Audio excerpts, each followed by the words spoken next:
Aujourd'hui, la lithosphère. Alors, plusieurs petits concepts à comprendre dans la lithosphère.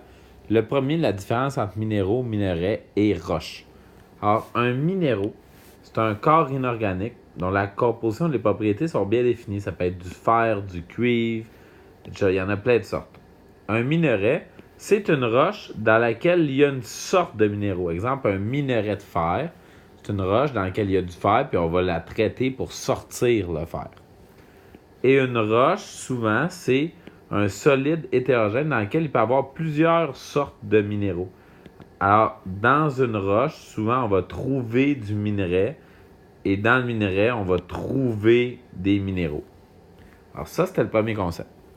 Deuxième concept, le concept de fertilité des sols. Un sol, pour être fertile, doit avoir 3 caractéristiques. Premièrement, il doit avoir assez de minéraux. Deuxièmement, évidemment, le taux d'humidité doit être approprié. Et troisièmement, le pH doit être approprié. Dans certaines conditions, le sol va devenir trop acide et les plantes vont mourir. Pour prévenir ça, le sol a une capacité tampon. C'est quoi la capacité tampon? C'est la capacité du sol à maintenir un pH approprié en contrebalançant l'attaque des acides et des bases. Donc, qu'il se fasse attaquer par un acide ou une base, ça ne l'affectera pas tant que ça. Mais en trop grande quantité, quand il y a trop d'acide, notamment par les pluies acides, la capacité tampon va être dépassée. Et comment elles se créent, les pluies acides? Bien, souvent, c'est par la présence de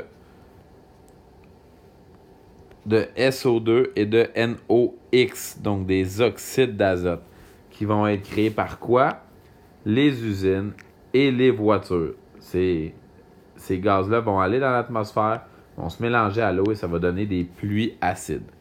Qu'est-ce qui se passe? Donc, quand il y a des pluies acides, bien, les pluies acides vont faire diminuer le pH du sol. Et quand le pH diminue, mais le sol n'est plus capable de retenir ces minéraux. Donc, la plante n'aura plus assez de minéraux pour survivre. Elles vont donc mourir. Vous allez donc avoir, dans ce cas-là, un sol qui va devenir infertile. Alors, 3 petits concepts. La différence entre minéraux, minerais et roches. Le deuxième, c'est quoi la capacité tampon? Et le troisième, la fertilité des sols.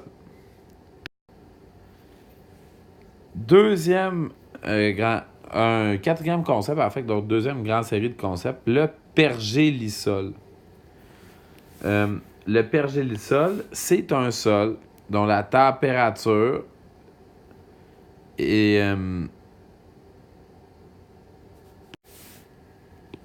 toujours de 0 degrés Celsius ou moins pendant au moins 2 ans. Quand un sol, ça fait 2 ans que tu as 0 degrés Celsius, on le considère comme du pergélisol.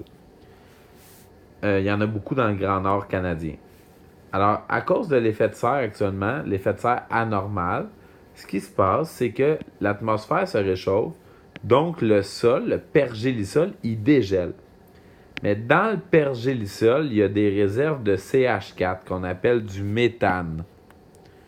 Alors, quand le sol dégèle, le CH4, il peut aller dans l'atmosphère. Et on a vu que le CH4, c'est un gaz à effet de serre. Ce qui fait que ça augmente la quantité de gaz à effet de serre.